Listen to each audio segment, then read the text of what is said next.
What's going on, my good friend Mark Van Der Wall? Good to see you again, Jake. Yeah, it's nice to aim to have a reef therapy every week, but it's nice also to have a break every 5 or 6 sessions so we can just kind of recharge our batteries and focus on the tanks, that thing that we're talking about. It's actual reef aquariums. Yeah. And, I think a bunch of stuff has happened in our aquarium lives since we left. You just back from Hawaii. How was Hawaii? Awesome. And how was your tank when you got back? Hawaii was cool. I have not scuba dived in all the places that you have. You've hit some bucket list places for me. But I have been to, yeah. I'm still gotta hit the Red Sea, man. That's one. I got been at the top of the list. Close, man. I was in Egypt, and Anyway, that's a different story. So how was Hawaii?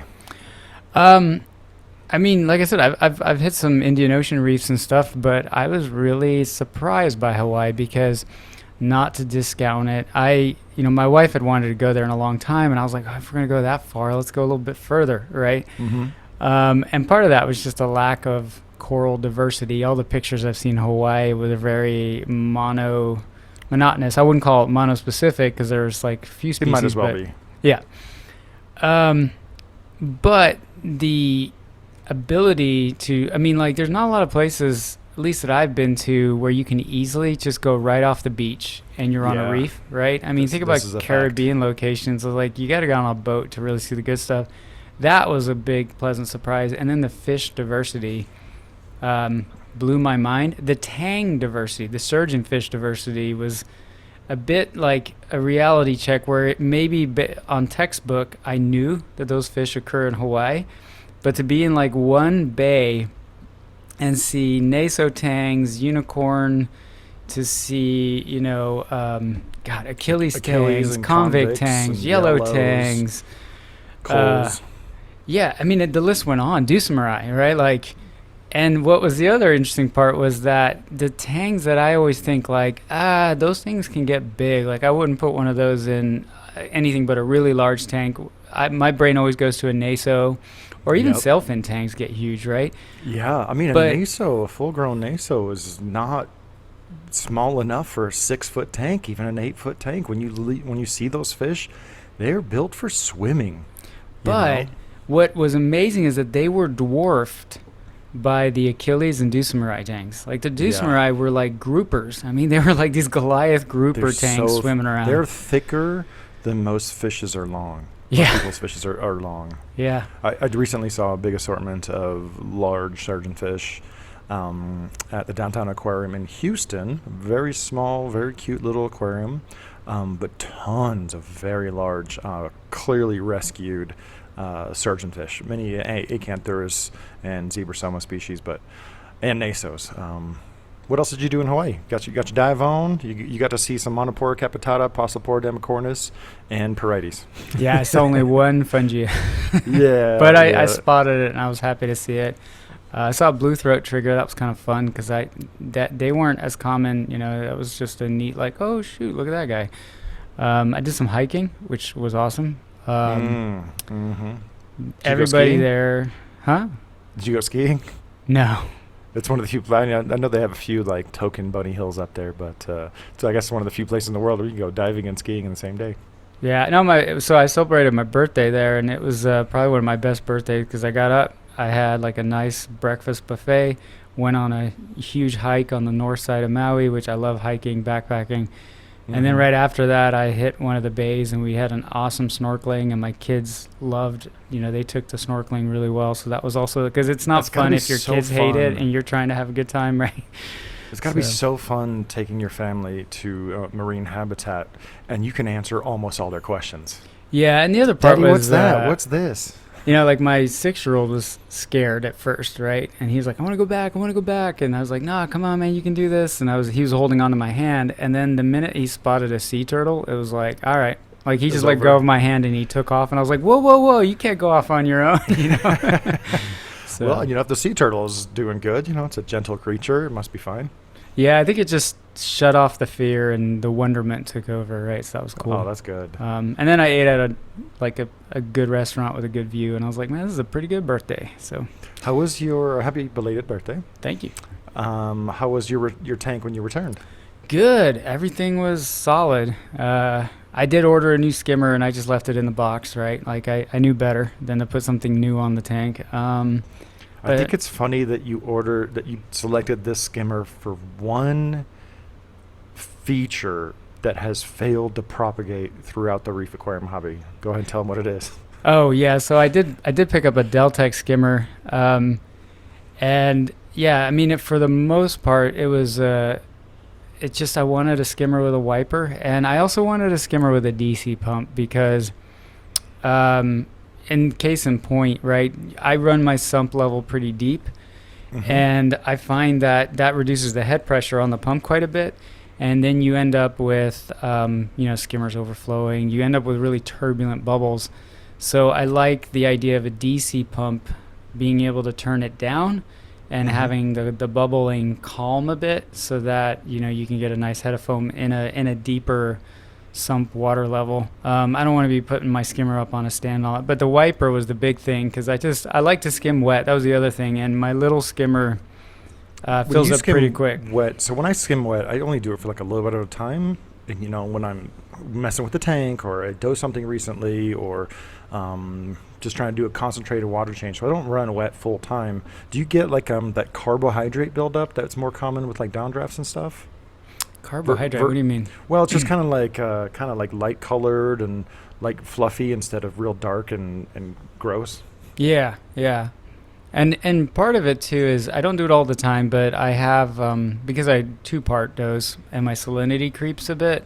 I like the idea of and this is something I haven't been able to prove out because my skimmer was really too small to collect enough at a given time, unless I want to empty the cup like every day.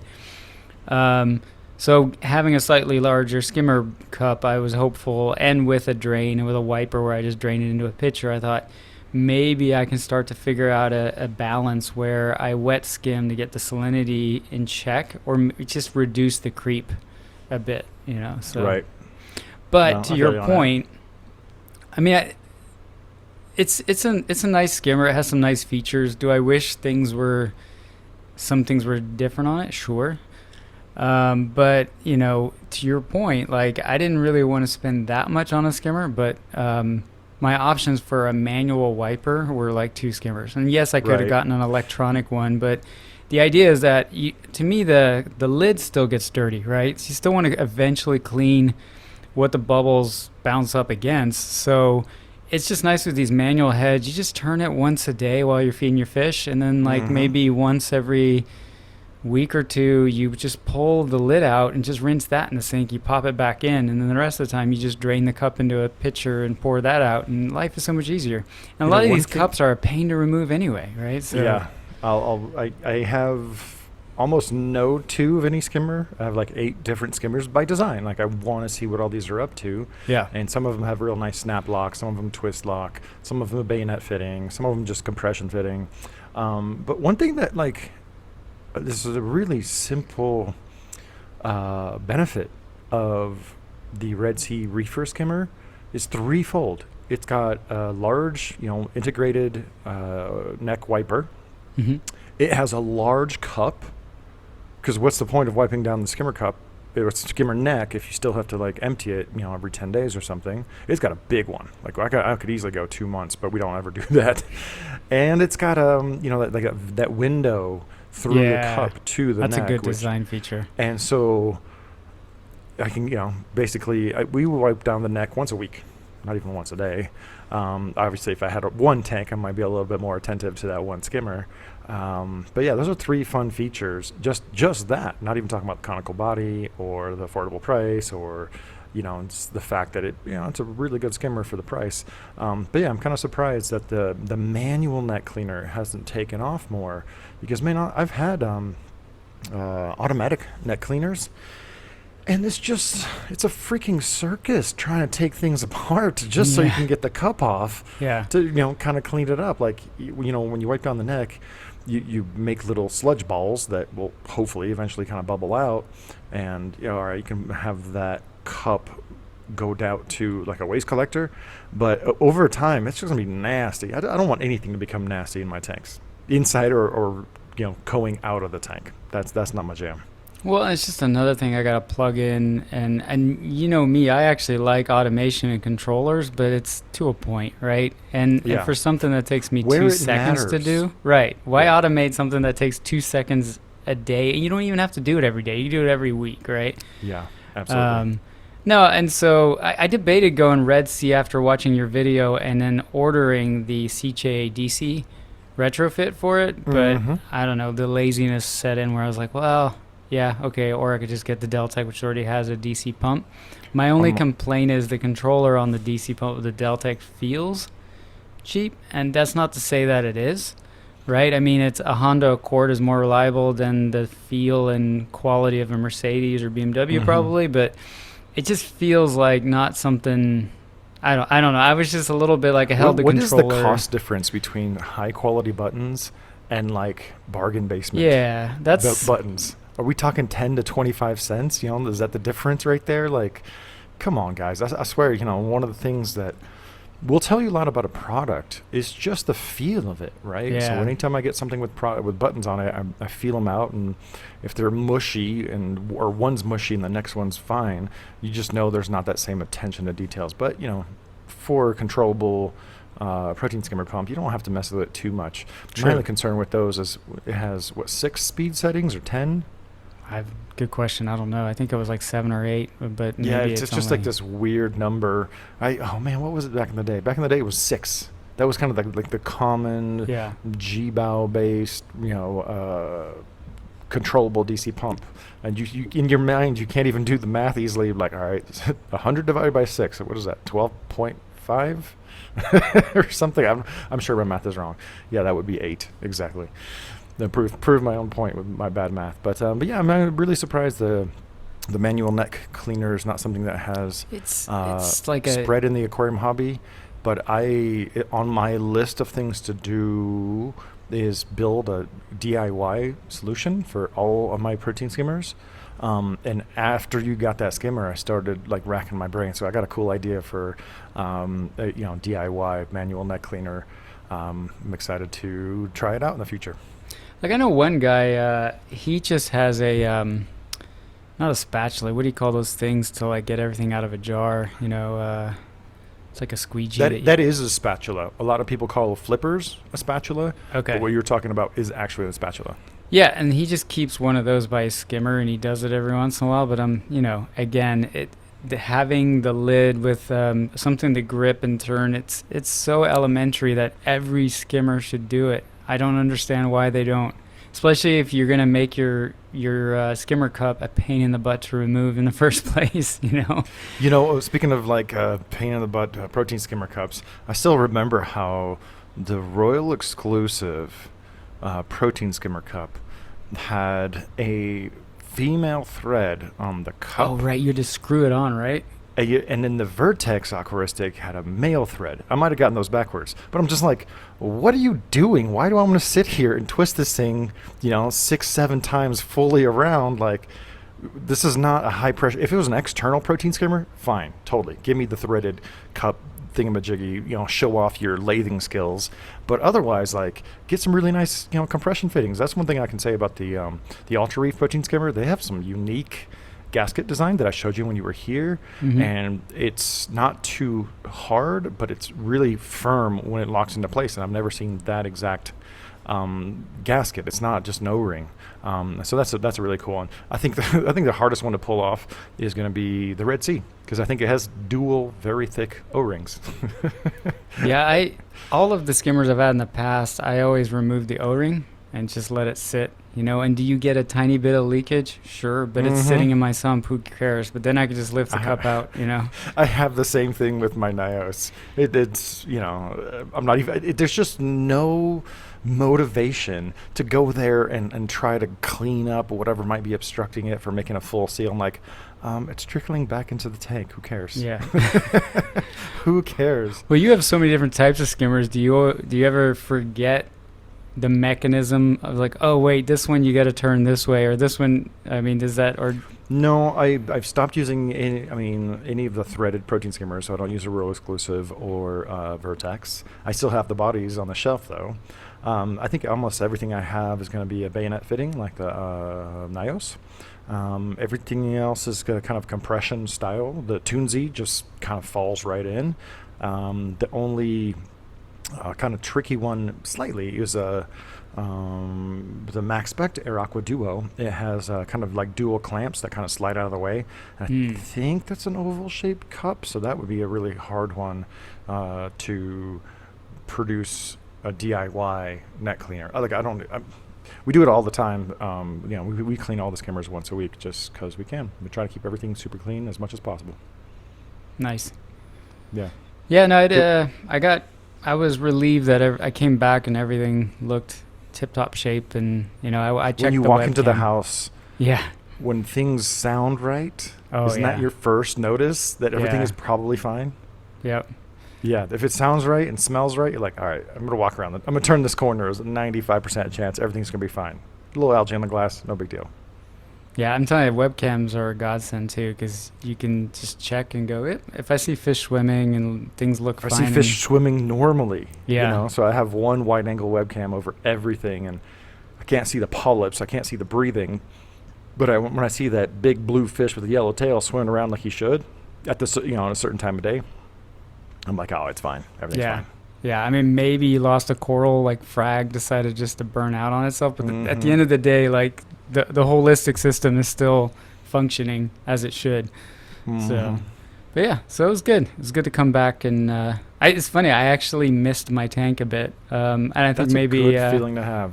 Yeah, I think all the snorkeling and seeing corals and fish, you're like, oh man, I wonder how my tank's doing. You start to think about it a bit more. I went to the Maui Aquarium or Oceanarium, Maui Ocean Center, and I would recommend that if anybody ever goes to Hawaii, because basically all of their indoor displays, they were like, oh, let's just use some coral, So it's like everything's a reef tank, even if the thing on display is not the coral.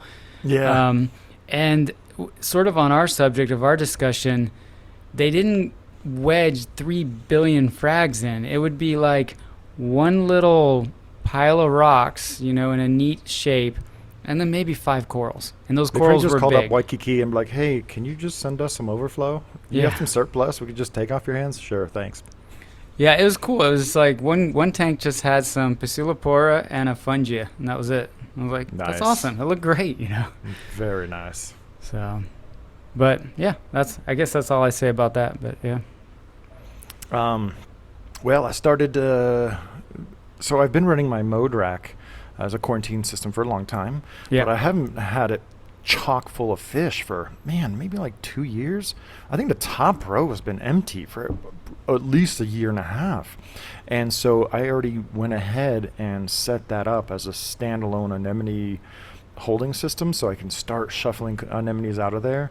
And now I'm like really motivated to get the last few fish I have to cross off the list, get them through quarantine, get them where they're going to go, and then make a whole anemone system. Because when I do that, then I'll have the option to take all the baskets out of my tanks, and that will increase flow and just give it overall better presentation. But man, the easiest way to propagate soft corals is just put them in a basket that's with good perforations with some rubble, let them attach, and then glue that to whatever you want. Yeah. And man, you saw I got a ton of soft corals that I just keep moving them aside as they get bigger. It's like move aside, let the acros grow. And so I'm just really excited to start propagating some fun soft corals because they just make a really great contrast to our very rigid stony coral tanks. You know me, man. I love softies. That's sort of the zone I've been hanging out in for quite a while now is just letting them get big too. And softies get big quick, and they're But they don't have to easy. be big to look beautiful. Oh, That's true. the thing. Yeah. You know, a frag of acro sure looks amazing at 1 inch, but that's not its natural form.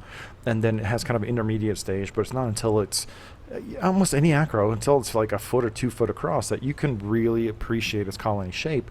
And it's not so much the same with the soft corals. You can appreciate a frag, its beauty, about just as much as a large colony, maybe even more so, because some of my larger sinularias and nephthias and sarcophytans, when they're really big, they just crowd themselves, and the polyps can't open up as much. Like, the polyps are really open, but there's so much tissue there that it's just like really squishing the colony in on itself. And that's actually how it looks in nature. But if you dive a little bit deeper, sometimes you'll find these soft coral stragglers, and you just see one delicate little piece of capnella every time, and you're like, oh, hey, that looks pretty neat. Yeah. Yeah. So I got I was going to talk about some more stuff, just kind of like what's been going around the studio. I definitely want to direct some folks to check out the video I shared yesterday on the weeping willow anemone cube. Man, like if you describing this thing, it actually sounds dumb, right? It's just a box with 7 bubble tip anemones, jade green, dark background, whatever. But then every single tentacle had a bright orangey pink tip. This was at Aquarium Design Group, and again, for like a minute or two, I couldn't focus on what I was seeing, because it looked like a giant elegance coral, because all 7 anemones were just kind of merging together. Tips. Yeah. Oh my God, it was just like watching fireworks. It was so cool, and it's just like an awesome example. Rewind. Bubble tip anemones have gotten really popular. Right, the Colorado Sunburst is, kind of staged a market price for high-end bubble tip anemones. We got the Lemon Drop, the Chicago Sunburst. I think those are supposedly the same. We got the Sherman Tank, and people, and this Nexus Burst, and people are trying to do what they did with anemones, what they did with corals, give them funky names, hype them out, and because they can be propagated, there's a lot of speculation driving up the cost, yada yada yada. So a handful of weeks back, I got a bulk deal, or bulk lot, I guess, on somebody's tank that was being torn down, and it came with 2 green bubble tip anemones, very jade, not even colored tips, And I was looking at these, I was like, why aren't there much more attractive green bubble tip anemones? Because there's plenty of reds and oranges and scribbled and funky tips, because these are like irredeemably just jade and not even neon green. So then when I get to the Aquarium Design Group a couple weeks after I got these green bubble tips, I see this tank, I'm like, oh my God, it's just about the presentation. There's a lot to the presentation that will help that animal blossom and really just show you something new. And so that was one tank that I didn't reference, a few sessions back. But I've been talking and working with the guys at Aquarium Design Group a lot, and we're gonna work on some stuff. We're gonna work on some stuff to just make some very aesthetic aquariums, regardless of what's inside. The thing that irked me about that tank is that a little bit more than a year ago, I was trying not to do what they did. I mean, they really knocked it out of the park, but I bought a Red Sea cube all in one. I put it up in a busy part of the house because my big reef was in the basement, but we missed having something in the busy part of the house. And one of my more attainable holy grail fish, like one that I could actually afford, were the Ladas and Addis clowns. And I was going to do a bubble tip cube, just a bunch of different bubble tips with some Lats clowns, and that was just going to be in the playroom where the kids do their thing. And for some reason, even though I have kept bubble tips and they've reproduced to the point that they were just annoying, the bubble tips in that system just kept withering away. And I think we talked about it, that maybe the clowns were too big for the size anemones I was getting. No, they have. I'm putting a name on it because we haven't put a name on it. There's a reason I accelerated the development of my anemone holding system, because shortly after I got those green bubble tips, my pizza M's started getting smaller. Really? And I believe that there's a an infection that people have been treating with Cipro, but they haven't put a name to it, so I'm going to call it consumption. That's the old name for cancer, if you didn't know. Because the anemone just gets smaller and smaller and smaller. That's exactly what was happening. Yeah. So, and funny aside, we acquired some content a number of years ago. So if you type in like anemone Cipro treatment, it takes you to Reef Builders, and it's just funny because that content was folded into the website, but it was backdated, so I never really saw it. So it was so funny to me to do a search for anemone Cipro treatment and find that article. I believe it was by Ellery Wong, but he was referencing an original article that was, or post that was thread that was started on Reef Central about how to use ciprofloxacin to treat this consumption disease. No one's put a name on it, but it causes bubble tips to get short, ratty tentacles, then they eventually shrivel up and die. And I think it's causing my pizza nems to slowly get smaller, and I think it's also causing my red carpet anemone to just kind of constantly gape. Well, it was frustrating because the anemones were dwindling into tiny little nubs. Then I lost you had the consumption, bro. Yeah, you had anemone consumption. And I had one of the lats jumps, and I just had one lats, and it just like the whole idea fell apart. And I finally just, since I moved the tank back upstairs, I just said, screw this. I turned it into a freshwater planted tank for a while. But then you posted that article, and I was like, man, that's exactly what I was trying to, that would have been a dream to have it look that good. But like, I was happy and excited to see it, but that just brought back some memories of like my failures. No, it wasn't your failures. The anemone was sick, but no one's. We have a handle on parasites, on pests, right? When it comes to corals, we know to look for tiny little scurrying bugs that shouldn't be there. You and we're patient zero for Tagastes acroporanus. You named them red bugs in the original thread on Reef Central. Red bugs, share your experiences. Literally 20 years ago, I had them keyed out as Tagastes acroporanus. I think that name has since been changed, but we've been very aware of macro parasites and macro infections of a lot of different types. But when it comes to bacterial infections, viral infections, wait for it, fungal infections, we just simply don't have the tools to just make a scraping and put it under a very expensive microscope and know what we're looking at. Yeah.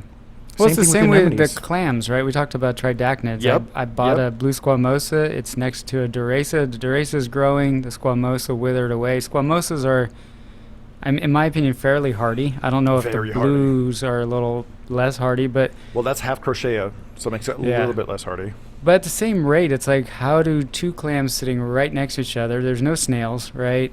How does one it too. not deposit any calcification on its shell and then eventually just die, and the other one's growing bonkers, right?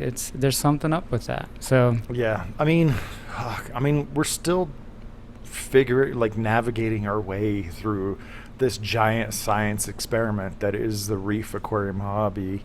And I think that's what happened to your anemones. I think that's some of the things that's happening.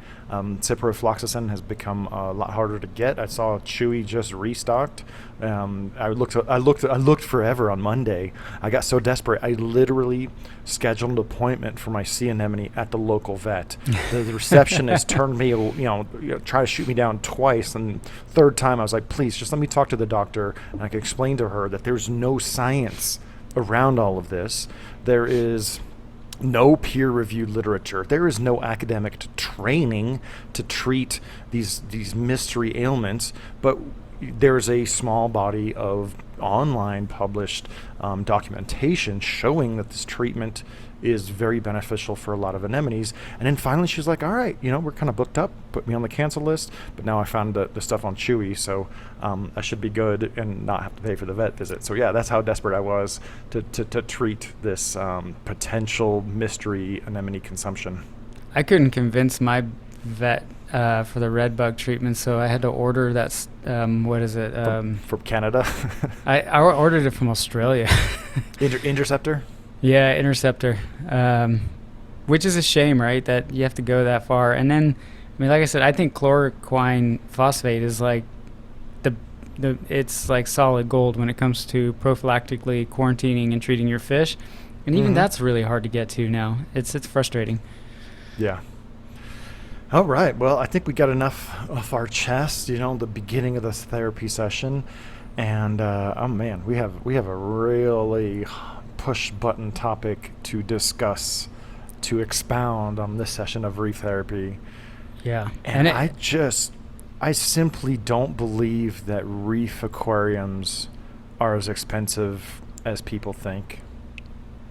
Well, so I mean, there's a lot of YouTube stuff going out there now about, and it's funny because we've railed about, high priced corals and stuff, but it's like now there's this thing about the hobbies getting too expensive. Some of that is triggered by some of the BRS activity.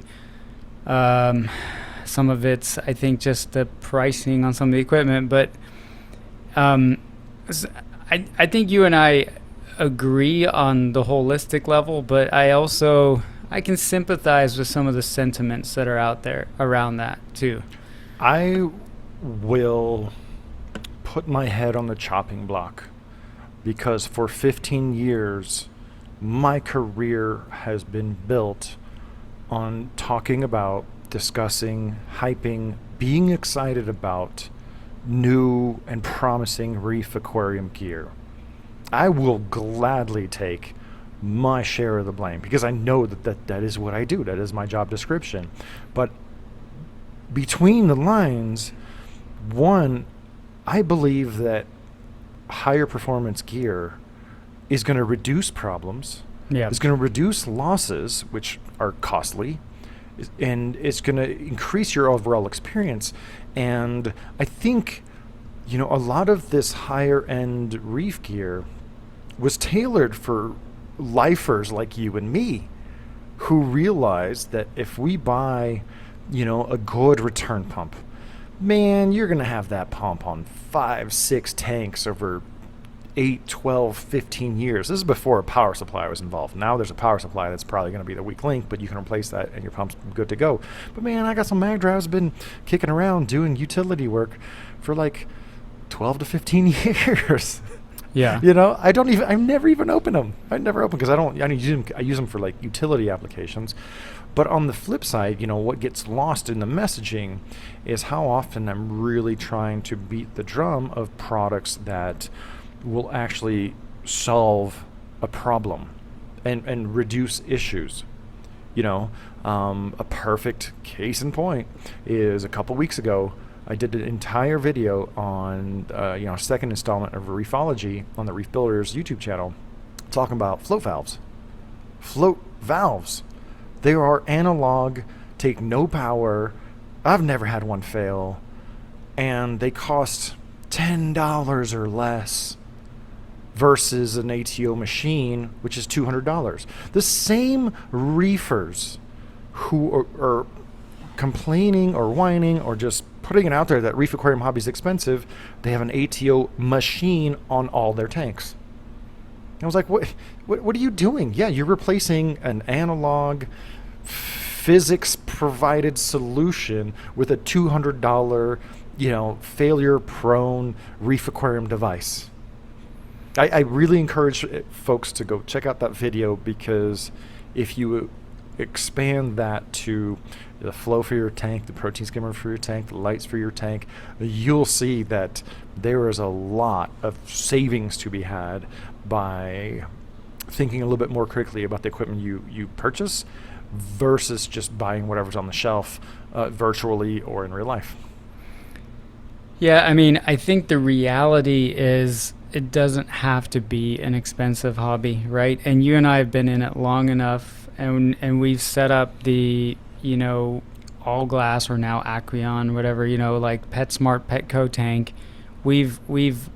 That's how I started, right? Before we started talking, I noticed your t-shirt, and I miserably failed at my first saltwater aquarium when I was a kid. I was like 13 years old, and yes, okay, well, how does a 13-year-old set up a reef tank? But I didn't. I set up a 55-gallon saltwater tank after having really been obsessed with the freshwater hobby for a long time. And I failed miserably because it was crushed coral, under gravel filter, and, I didn't know what I was doing.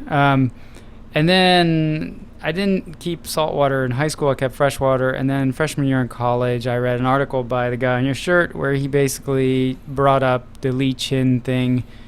And he just said, look, really, like if you just want to keep some nice saltwater fish and some nice invertebrates, just get some live rock. That's what, when live rock was still available, put some fluorescent daylight spectrum tubes, maybe throw in an actinic bulb, and put a hang on the back filter on the back, and just, do water changes from time to time. And I did that, and I suddenly succeeded, right? Suddenly I had this really cool tank, and things were growing, and was I keeping SPS? Of course not. And so, but I think, so the reality is it doesn't have to be expensive because nothing's changed there. I think, like, well, what I was going to say is, and this happens in my workplace too, right? There's perception and reality, and unfortunately, perception becomes the reality for many people.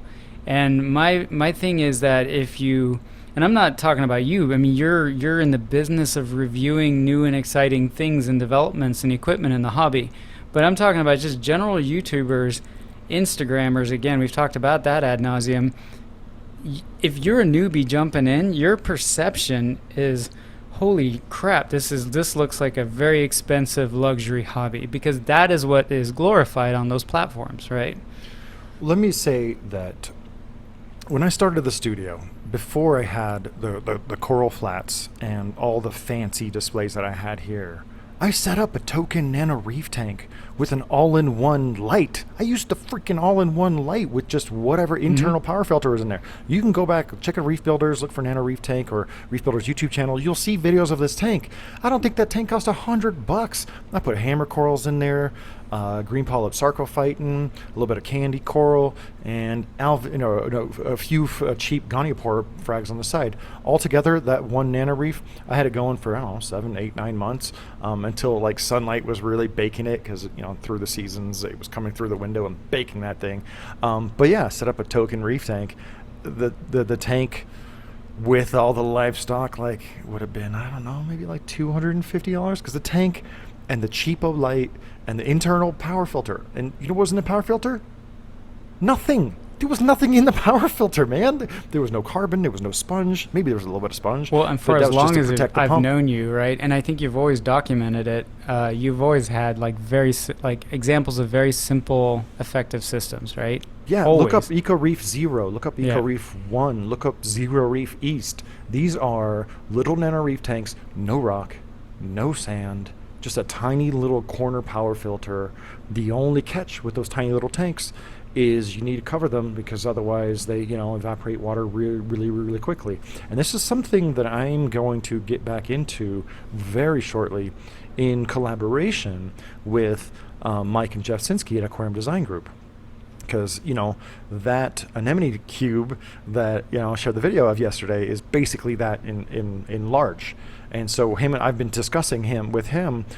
He wants to do 4 or 5 in a window or something. He's asking me what light to use for it. I'm like, literally anything you can find on Amazon. Yeah. I don't care how cheap it is. Just give it a little bit of blue, a little bit on some white or blue, no frills. And he picked up some night crew or something. For I don't know, $25, $30. It's not even made for reef tanks. Maybe if it is branded for reef tanks, but it's just a controllable, multicolor LED kind of spotlight thing, Yeah. But I feel like I want to kind of set the direction for the session. The two biggest misconceptions that are making people believe that reef tanks are expensive is, and probably the biggest one, is that people can't see outside their online environment. Yes, exactly. That is your reef keeping universe, right? When Reef Aquarium Pundit goes online and talks about online prices of online corals and online this and online that, I'm like, dude, get out of your little bubble. Go out into the world. I mean, I have multiple fish stores in my area that have, very cheap mass-produced tanks. They have used equipment. A protein skimmer body never gets old. Just get yourself, a decent needle wheel pump, and you're off to the races. And deals, man. Here's the thing. No one is Instagramming about the $5 frags at their local fish store. that they had to work on for a Exactly. couple months until they grew into something. Yeah, I don't know how You're many looking times through a lens, right? And that lens is shaping your perception, right? a very narrow lens. Right. And I would say that's the biggest one because I see screaming deals all the time. Even here's the part that bridges the online and physical world is your local Facebook group, right? It used to be your local forum, right? Like the Atlanta Reef Club or Denver Area Reef Club, or they used to be forum, but now it's a Facebook group, and I see cheap corals. Like you practically can't give away Milka stylo, which was once an obtainium. You can't give away Sprungsturner, Echinopora. It grows so fast. I don't want it because I know what it's gonna do. I love hating that coral. Yeah. I don't hate loving it. I love hating it. I'm like, I hate you for all the right reasons. Yeah. And the other one is that I get it. When reef aquariums, saltwater aquariums, they were called then, were hard, everybody was pushing for having higher performance gear because you're going to make a bigger investment, so you might as well invest more in all the stuff surrounded to it. And we've just kind of gone too far, and people don't realize that high clarity glass tanks are not the norm. Right. They've become a lot more accessible. It's not a special order anymore, but I remember when it was a special order for an oceanic rimmed tank to just have high clarity glass just on the front. And now these guys are making it all around. Like, why is the back glass high clarity? I had to ask for regular glass on my tank, by the way. I had That's to the ask other for thing. it. That's the thing, No one's really asking for cheaper gear or cheaper options, but there's no reason you can't pick and choose from used equipment and freshwater equipment. Well, I want to say one more thing. Mm-hmm. In all my years of visiting reef tanks and covering reef tanks, by and large, with very few exceptions, there is an inverse correlation between the quality of the gear on the tank and the quality of the display on the tank. People think that I'm going to buy the best pump, the best skimmer, the best light, the best tank, best rock, best this and that, and my tank is going to be the best. And because they put all their focus and their attention on the technical specs, they didn't really learn the art of keeping the corals happy, keeping the fish happy, and making a beautiful aquarium display. And I have a lot of blame for that because I've been promoting new gear from all around the world and high-tech stuff for a long time. God, I love these therapy sessions. Yeah, but and the reason I'm sympathetic to some of the complaints is because you're right, used equipment, right? Whether you're in photography, guitars, if you're getting into something, and you join any of the forums about, photography or like in my case, like guitar playing or anything else, and a newbie jumps on board and goes, like, what's a good beginner guitar? Like, you'll always have the sage wisdom of like, dude, don't go buy a new guitar, go buy a used guitar because you'll get a lot more bang for your buck. So to your point on that, yes, you can find like last gen LED lights for much more affordable prices and stuff like that. But I also get that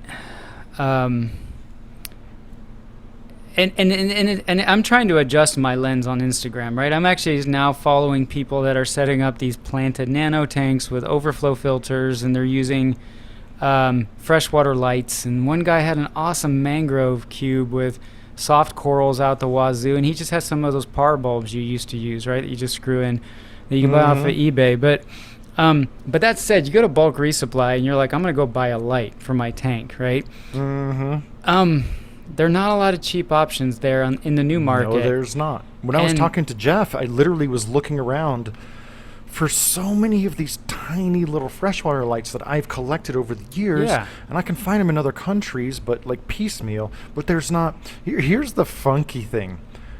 I don't run any of my lights at 100%. No, me neither. Do you run your lights at 100%? No, they're at 60%. Right, so for the entire history of the reef aquarium hobby is like, you need more light, you need more light, you need more light. And now we have the brightest, most powerful, most controllable lights ever, and now we're all dialing them back. Even my highlight aquapora tank, I don't run at 100%. All the blues at 100%. Maybe warm whites at about 60-70% because I like that warm coloration. The straight whites, they don't crack. They don't scratch at more than 40%, and that's my highlight tank because I have 6 of them on a 4 by 7 foot area.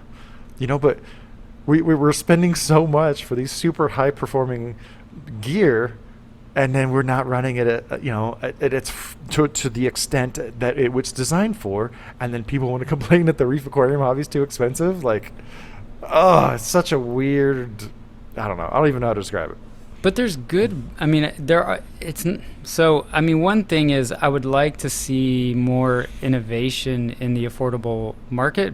But that said, I mean, like up until a few days ago, I was running a bubble magus, whatever you want to call it, skimmer, and I've run a handful of those because you can get them with a CJ pump. The acrylic is thicker than on my Deltek.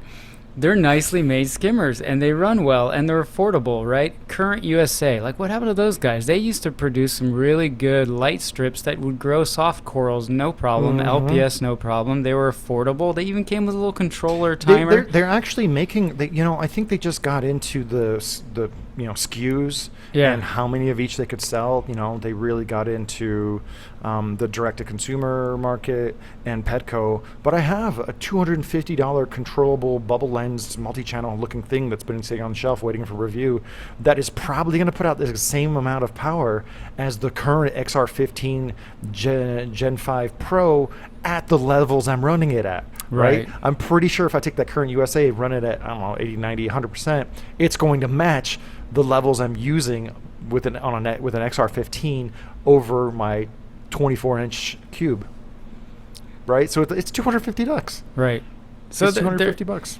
But I guess I don't see much from the online vendors, and it's not. I'm not going to put the blame on them necessarily, but there is products out there that should be endorsed for beginners that is effective. It works well. It's not like you're selling them crap, right? Like it's one thing that's like, oh, here's a really affordable light that's going to burn out on you because it has a shit power supply. Like you don't want to get into that business because that's where, the cry once versus cry many, right? Buying cheap gear, cry many times, buy expensive gear, cry once. Yeah. I don't want to get into that's one of the big ones, yeah. Rabbit hole, right? Because there is affordable gear that is reasonably well built and deserves recognition. But and then we talked about different types of reef aquariums. I think that's another issue is that the focus is on the SPS highlight the high reef crest. Here's the thing that kills me. You see people building up a reef tank with. I'm not going to generalize SPS because there's a lot of low light SPS, but everybody's building an acropora reef, an acropora humilis reef for LPS corals. Yeah. Right. They'll get all the highest reef gear, and then turn it way down, and then complain that the hobby's too expensive. So on the one hand, I have zero sympathy for people who can't get creative. This entire reef aquarium hobby was built on DIY ethos and thinking outside the box and looking at other fields like horticulture, freshwater, terrariums, Home Depot, like whatever, right? But my sympathy does go out to the lack of messaging about it.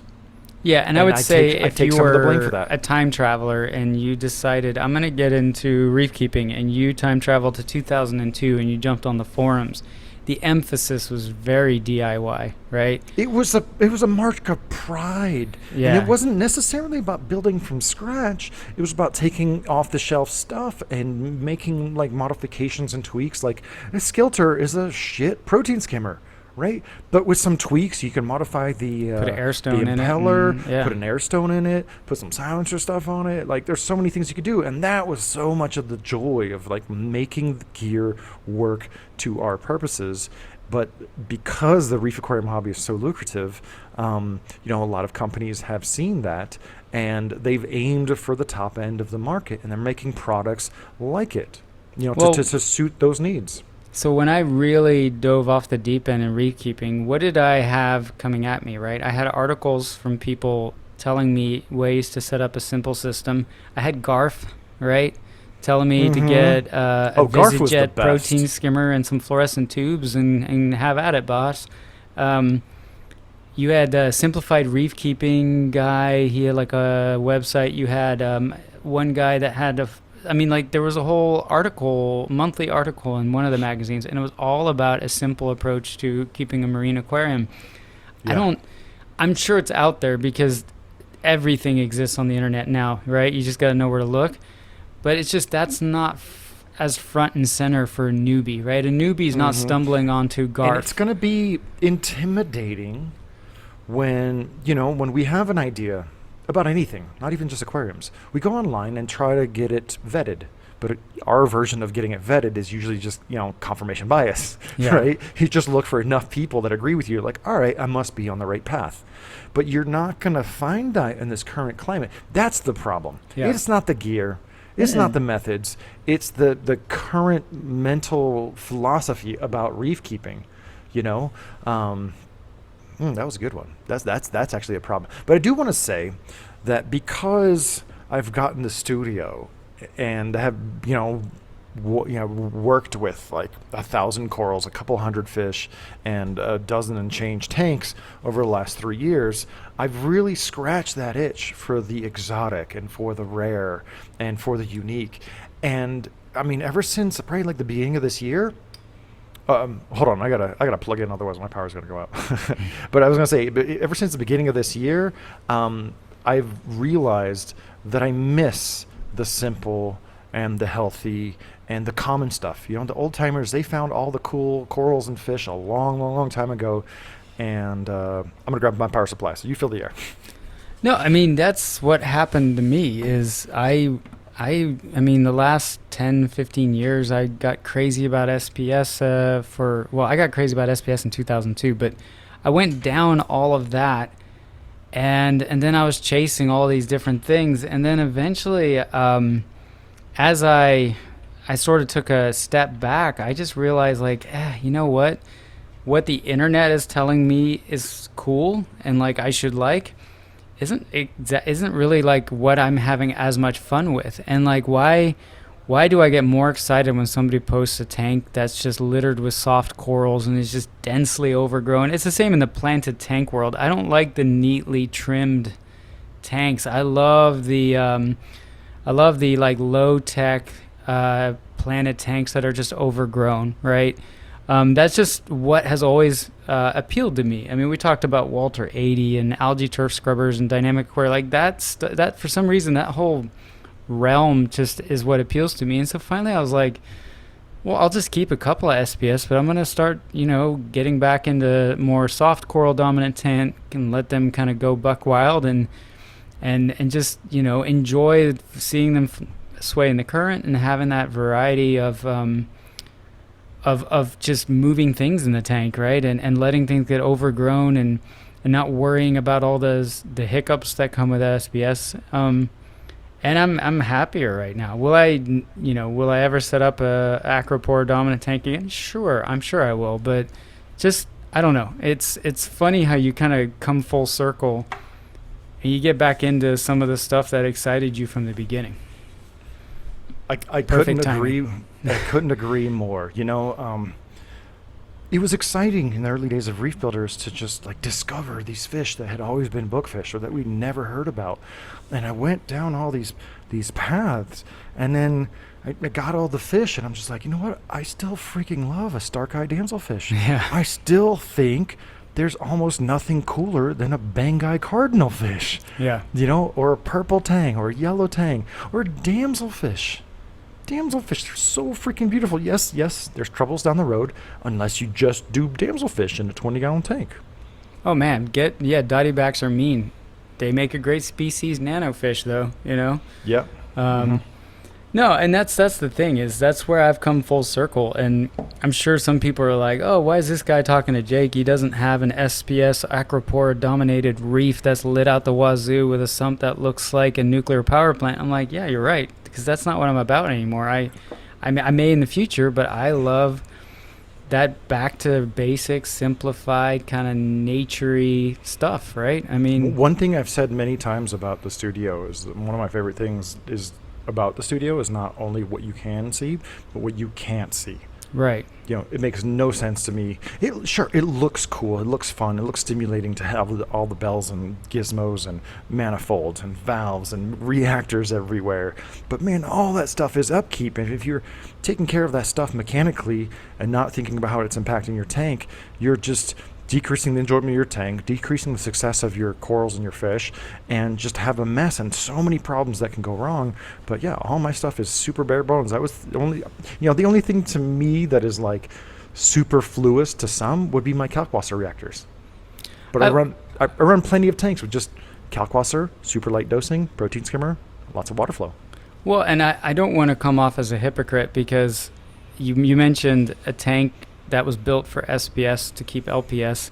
My tank's a perfect example of that, right? I've got expensive lights. I have an expensive skimmer. I know, now. but we're not complaining that the hobby's too expensive because this is our lifestyle. This is not just right. like a thing we do on the side. And I'm in my running 40s that stuff for years, and I have a job, and it's like I'm at a place in my life where I don't mind automating my dosing with a dosing pump and spending money that I don't need any of that to be successful, right? But it's just to make my life a little less, make the hobby a little more enjoyable and less hands-on, right? Like I enjoy automation, I enjoy controllers, so yeah. But could I do it with a lot less? Absolutely, yeah. But let's talk about overpriced livestock for a little bit, okay, and then get into the reef aquarium gear that is making the hobby appear so much more expensive and inaccessible.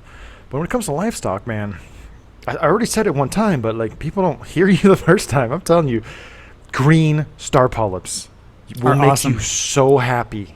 Yeah. Clove polyps will make you so happy. You know the coolest corals on the planet? Gorgonians.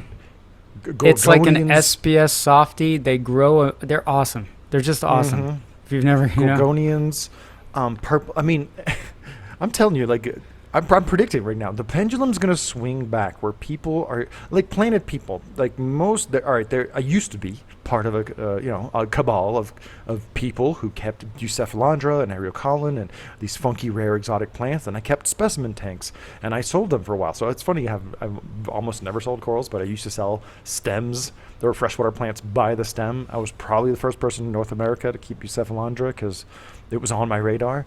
But the vast majority of planted aquarium guys, they paint their tanks with the palette that's available to them. They don't care what licks the species is of whether something's rare or not. Yeah. They care about how it looks in the tank. Yeah. It's more like the function of it versus what it is exactly, right? We need a carpeting plant. We need a mid-ground plant. We need a background plant. We need an epiphyte. Right? I want this shape, I want these colors, these shades of green, or those shades of reds or browns. And when it comes to aquascaping tanks, it doesn't matter how rare the plant is. Yeah, okay, if some plants are hard to grow, fine, you grow those in a different tank. But when it comes to aquascaping, it is the tried and tested plants that by and large, our great grandparents were growing in their tanks in the 20s and 30s. I don't know how many generations back that is, but it's like a good Amazon sword, 100 years ago still looks just as good today, especially if it's in perfect health. And that is one of the aspects that we're missing from the aquarium hobby. Anybody that says that corals are too expensive, call up any of these online vendors. Call them up, email them. Like, hey, what corals aren't you selling? Do you have any corals that can buy for $10? I am so serious. I'm telling you, everyone will be like, oh yeah, sure, I got a whole bunch of stuff. Because you want to know one of the reasons that corals are so expensive is because people are only buying the high-end stuff. And so, these people that export corals, import corals, wholesale corals, retail corals. Every time you buy some cherry stuff, you have to get some bread and butter around it. If the bread and butter is not selling, it makes the expensive stuff that much more expensive. It's this weird, like self-fulfilling, self-feeding fire. I think a lot of these smaller vendors that you see with these crazy live sales I hate, that is how they etch out their existence, is focusing on the luxury corals. And And I agree with you. And I say go to your local fish store, right? Like there's usually like, there's always the frag rack that's broken down by price. Like everything in this section's $20. This is $40. But at the same rate, like on the online, I mean, there are some larger vendors where they just have their like live aquaria, their aquaculture section will have $30-$40 frags, right? Mm-hmm. But that's getting less and less visible these days. Like it's all that's one of the focused bigger on problems the of this luxury stuff. perception of Right. access. I've heard that word so much in the last handful of days. I'm kind of sick of it because this is your perception of access. Call up the big guys. Call up the big guys or email them or message them and ask them like, hey, do you have stuff that's not selling? Dude, I do that all the time because the stuff that's not selling is usually going to be oddball stuff that I'm really into. Right. Your freshwater stores that you would never think to get corals from.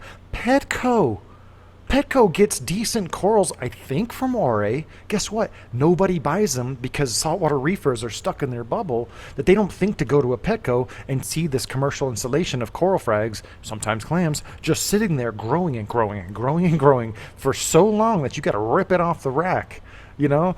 But yeah, your local fish stores, and then another great place is your local Facebook groups, because you have people with jobs who just don't want to throw coral away, and just be like, oh, Like how much me. is that? Like, I know for a fact that there's a lot of wholesalers that are hacking and packing, their wild bread and butter stuff for $5 a frag. That's wholesale, right? So that means there are thousands upon thousands of corals throughout this country, at least, that have room to retail for $10 to $15. It might not always be in the best of shape, because that's another thing that you're paying for, is like that vitality and that presentation and the booth at the Reef Aquarium Conference, so you have a little bit of that premium. But if you reach out to these guys in the off hours, you can get some massive deals, and you don't even have to try that hard. But that's the reality, and that is the world that you and I know. But if somebody down the street in my subdivision decides they're like, man, I really like that.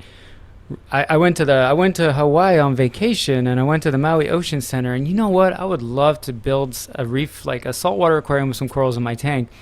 And they go online, they go to like a bulk reef supply, they go to these coral sites, they go to a trade show, they go to a MACNA or Reefapalooza.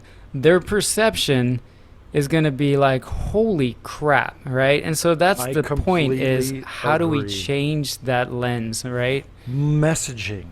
Right. That's all it is. That's all it is just educating people that there's backroom corals.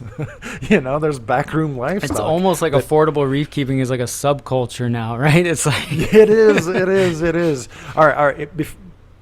This is a great time to mention that I don't see the value proposition in some of this cheaper stuff, this cheaper gear. I really don't. I am all for saving costs, but I'm in it for the long haul. And you see a lot of folks that are new to the hobby that, first plug into their black box LED, no matter what name it's running, and they are thrilled with it on day one. They're so happy with how their corals look 2 months later. Their tank has never been better a year later. But then 18 months, 2 years, 3 years, that light has lost so much intensity because they're cheap LEDs running super hot, almost no heat seeking materials, which, another light is trying to make the norm. And this just cheap. And here's another thing. Power heads and water pumps. There's a reason this stuff is bargain basement price.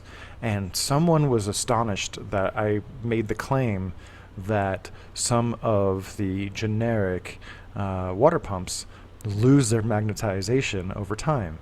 And I'm like, do you think those are like natural magnets that they're shaping out of the ground into an impeller? No, they're magnetized. Anything that can be magnetized can be demagnetized. You know how they magnetize stuff?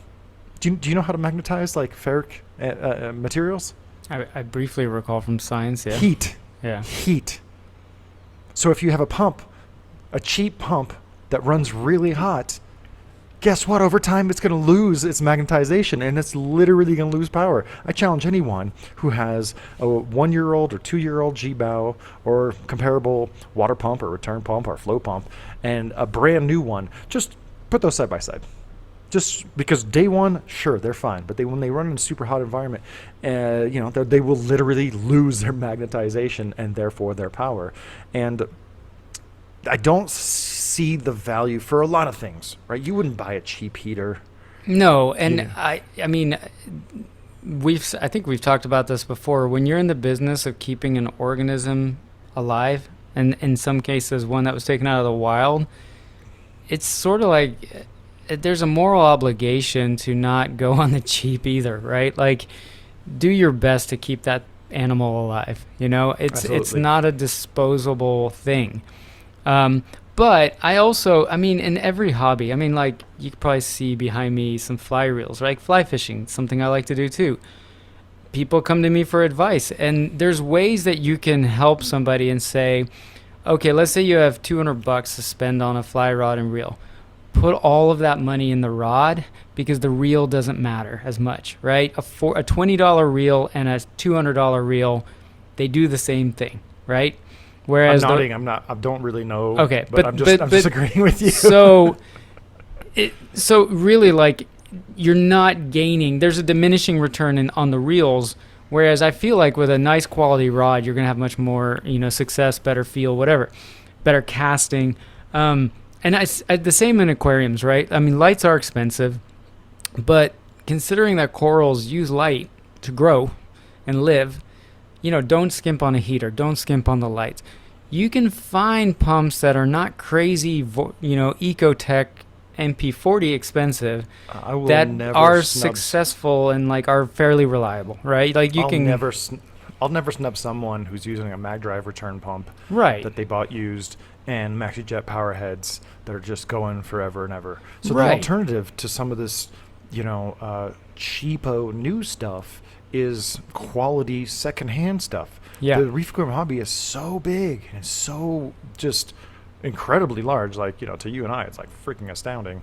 But it's used, just Ecotech gear or Seiche gear. You're going to use that forever and ever and ever. Yes, there will be some parts that will be replaced, but a brushless DC motor with sine wave power signal, with a highly engineered bearing surfaces, with Wi-Fi and Bluetooth app control.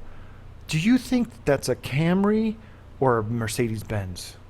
Like, just think about that for a second. We had like this phase shift where everything was just DIY and just kind of repurposed, and we're running our tanks with power heads, and then all of a sudden it's like, oh, we have these super crazy, DC controllable propeller pumps, and then vortex are magnetically coupled. Do you think that stuff is cheap? Right. It's not, but when it's used, when people are done with it, it's a very good value to buy secondhand stuff. I'll tell you what, man, I think we're going to see Radeon Gen 4s and certain Seiche pumps and protein skimmers and Kessels. Those always get a great price on the secondary market. When you see black box LEDs that someone's trying to sell that they've used for a little while, it's like $50 or 3 for $100 because there's no value left in them unless you refitted all the LEDs and try to fix it up somehow, but then you'd spend more than the cost of the fixture itself. So there is a lot of ways, but and I think people also think of like the end game sometimes. It's like, hey, I'm getting into the reef hobby, what do you suggest? And it's like, well, you may as well get 2 XR30s because one day you're going to want to keep SBS.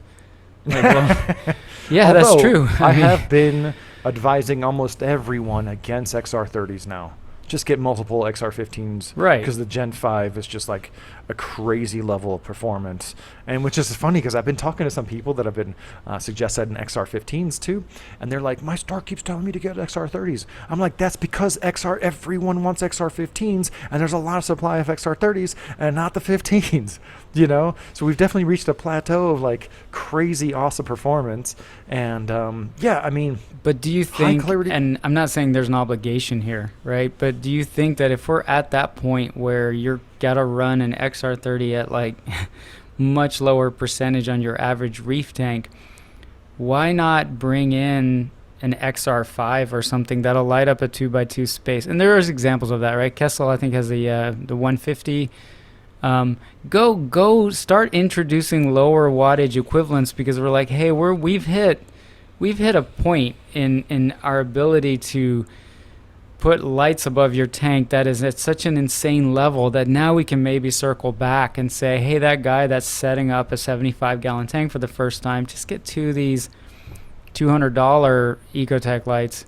And I'm not sure if that's in their interest, right? Maybe they want to stay on the bleeding edge, right? Like, if you're a company and you employ 100 to 200 people and you've made it this far selling higher end stuff, what is really compelling you to make mid-grade stuff? I'm not even talking about lower end gear, but mid-grade stuff, because some of these companies, they'll never release something that's not controllable.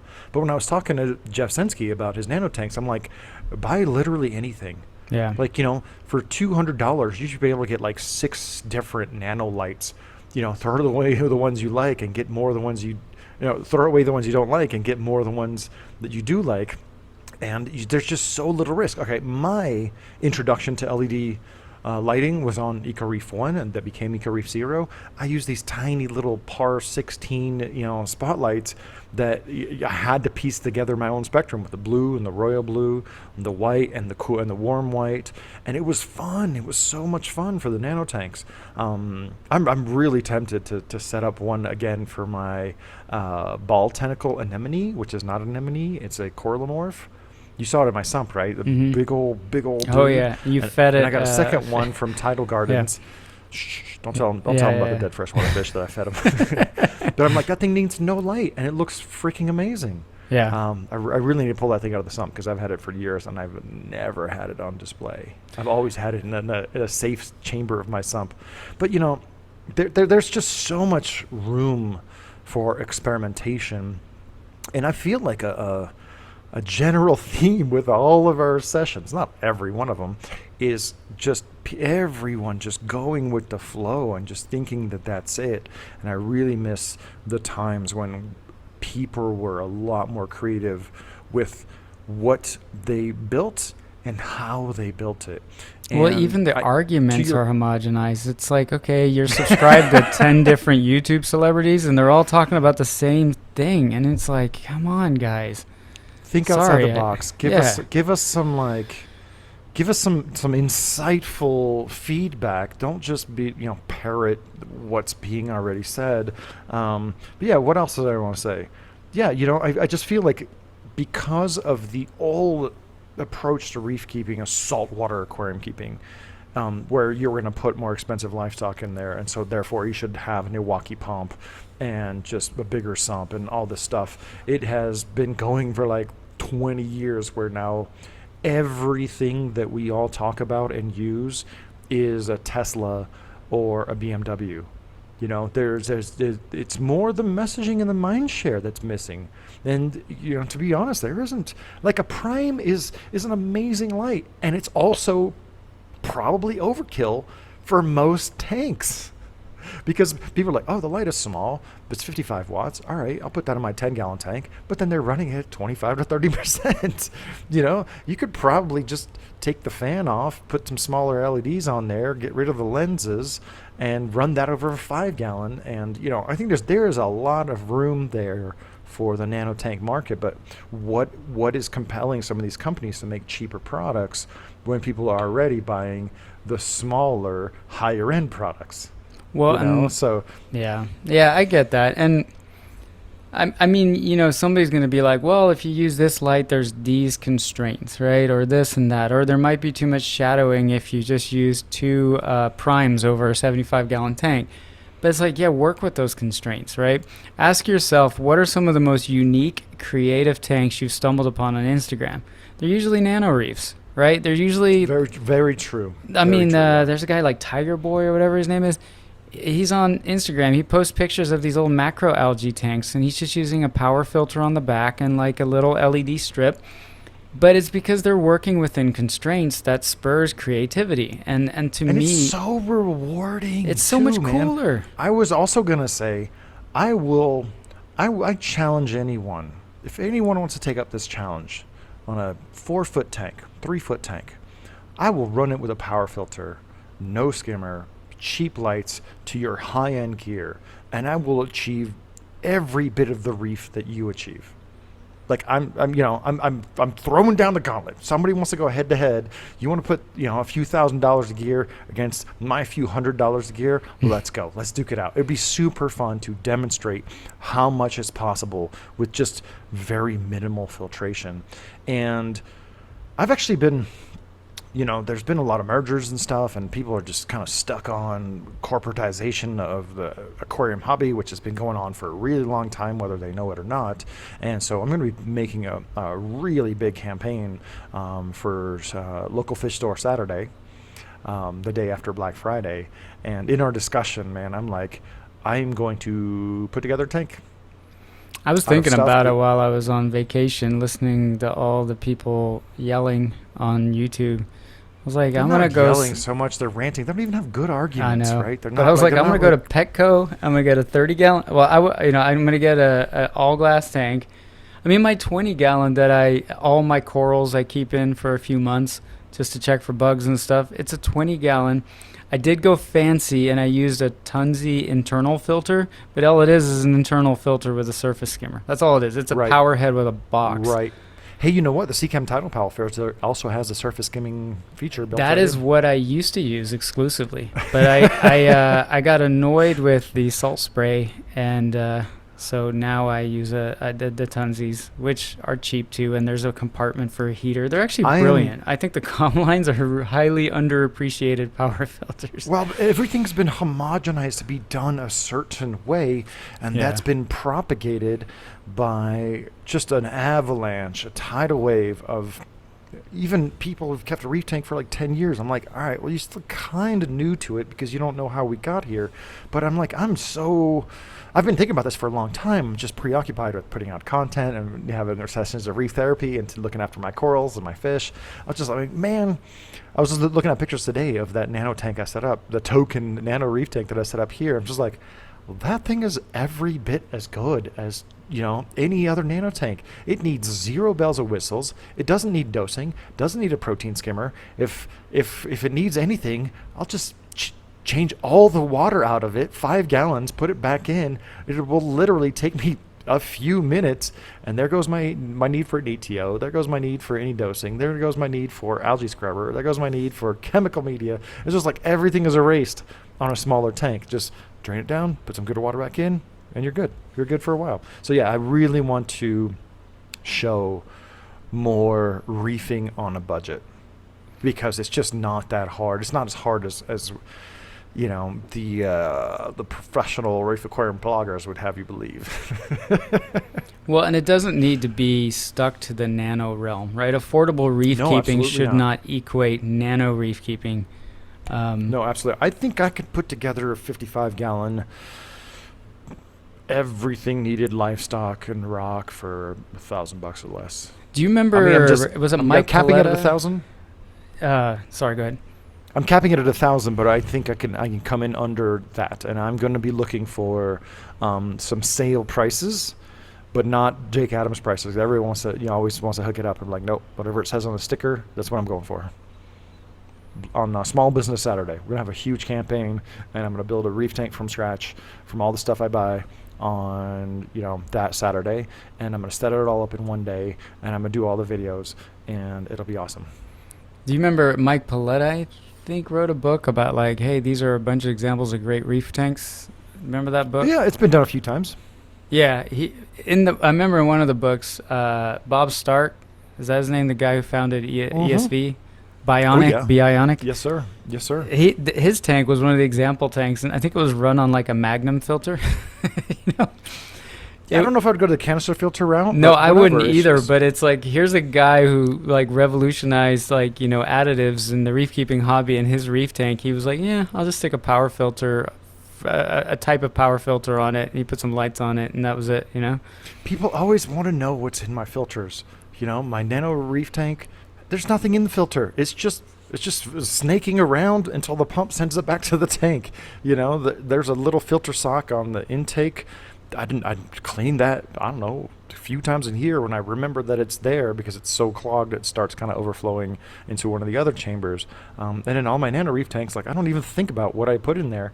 I do remember though when I was running the EcoReef 1 and EcoReef 0, I could put a tiny bit of carbon in a Duetto internal filter. Oh, Duettos. The They corals, don't make those anymore, do they? That was like they're under different brands. oh, okay. There's a lot of brands that relabel that filter, but that was one of the first ones I had for like turtles before I considered myself an actual aquarist. But I would put carbon in there like in between water changes, and the corals would respond as if I had done a water change. Just put one spoonful of carbon in there and be like, plug it back in, and we're off to the races. But that was another example, right, where people like hard plumb a media reactor into a manifold, and it was like, look, if you have to level up from just putting a bag of carbon in your sump, just grab one of those Duettos, because that's what I would do. And I'd put some carbon in it, and I'd throw it in my sump, and I'd plug it in and like let it run for a few days, and then I'd take it out. Oh, do you know what I did? For my media reactors, because there's always the chambers, and baffles and stuff in your sump, I got specimen cups drilled out the bottom. Oh, and that's now right. I remember you telling me about that. I have something that water passes through my chemical medias. I do that on my 600-gallon system. I got a small specimen cup next to a large specimen cup because they fit perfectly on the on the baffle where I needed them to be. And most of the time there's nothing, but if I need to run some chemical media, why do I want to have this thing that I have to plug another pump into? And unscrew a bunch of wing nuts or thumb screws and then pull the whole thing out. No, I have a bag.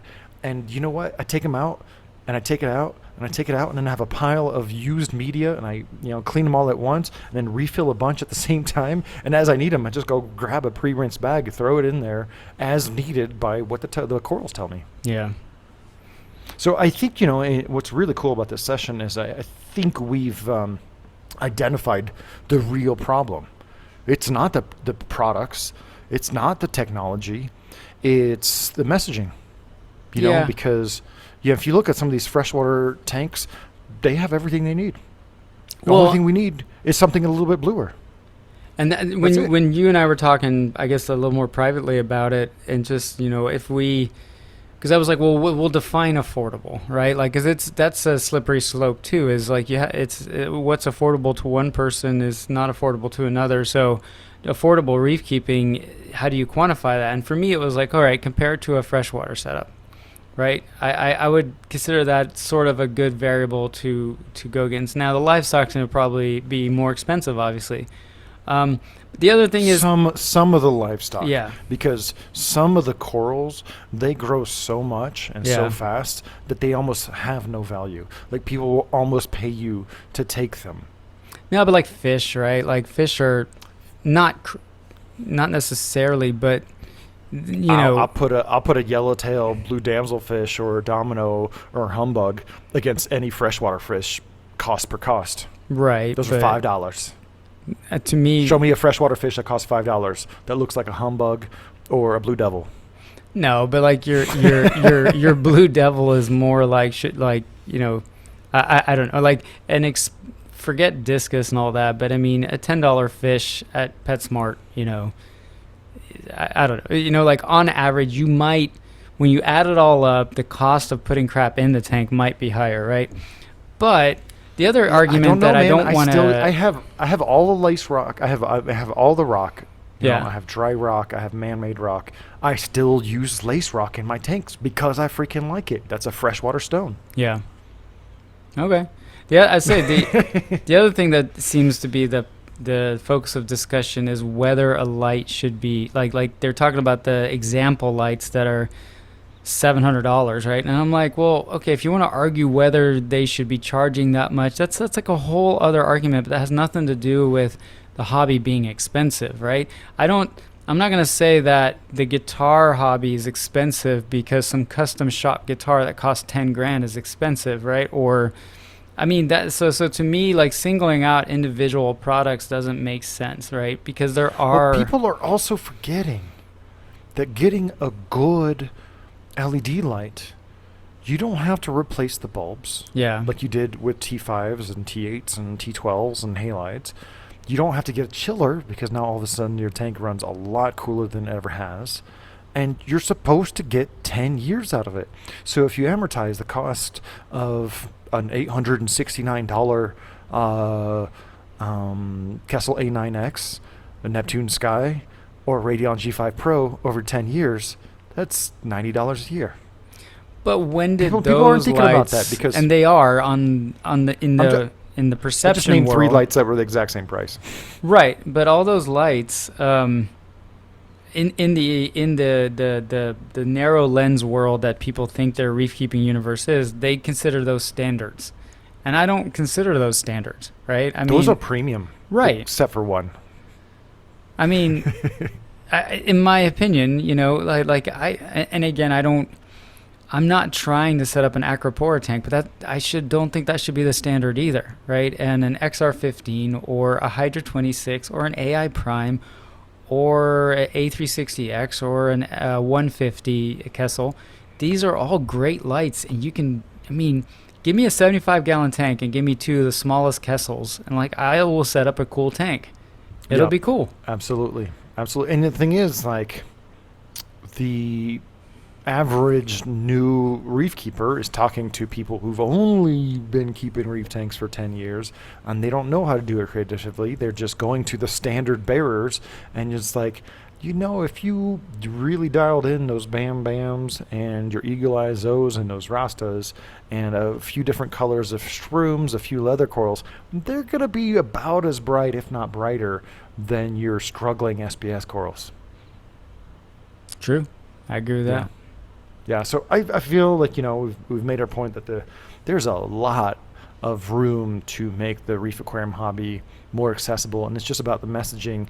And I can see how it can be daunting when you go to reef builders and other websites and we're talking about just the latest and greatest gear and the new gear, and not talking about used stuff because I don't know, people don't really want to hear about it. But yeah, I'm very motivated now to create some of these tanks because I know I could slap together a good 10 nanos with the corals I already have and just some really affordable gear and make something that would be really compelling and interesting.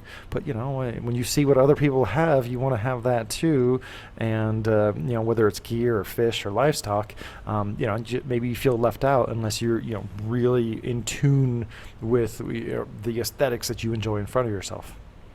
Yeah, I think it's a good spot to finish on, and I could point other examples. We'll save those for other talks of just how sometimes things get out of hand, I think, on the internet, right? In terms of I don't know, it's like self-feeding, right? It's like this Absolutely. weird, it's a self-feeding fire. Yeah. Look outside your online bubble, ask your local fish store, what they really want for that coral that's been sitting in the corner for a long time. Do a little haggling, go to some freshwater shops and see what they have, because they're not into playing these games. They just buy 50 lots of cheap frags from whatever wholesaler they happen to buy all their livestock from. And I think if you look outside your online bubble, you will find that the physical world in real life is actually much more affordable than what Instagram and online social media leads you to believe.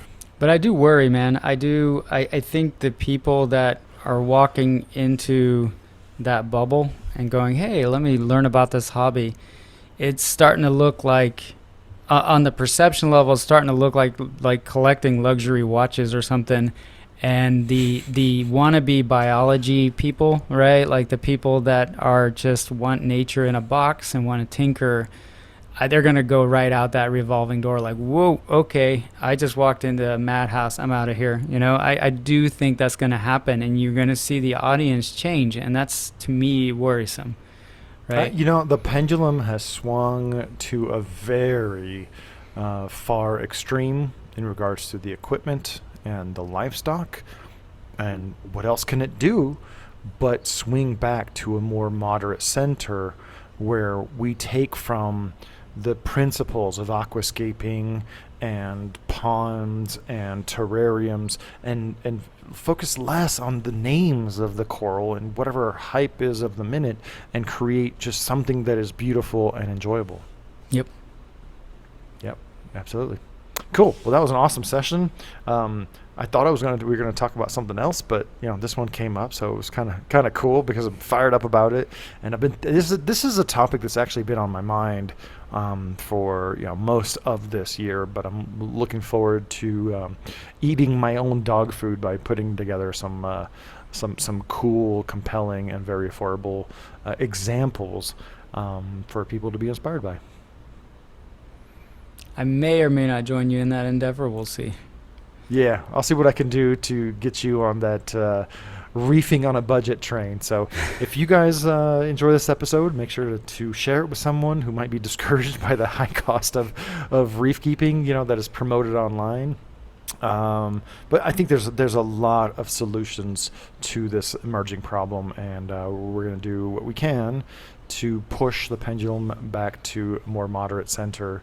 And we hope you guys will join us for the ride. So make sure to subscribe if you're watching this on the Reef Therapy YouTube channel. Make sure to rate us if you're listening to one of your favorite podcatchers. And we'll catch you guys very soon on the next session of Reef Therapy. Thanks, everyone. Thanks, guys.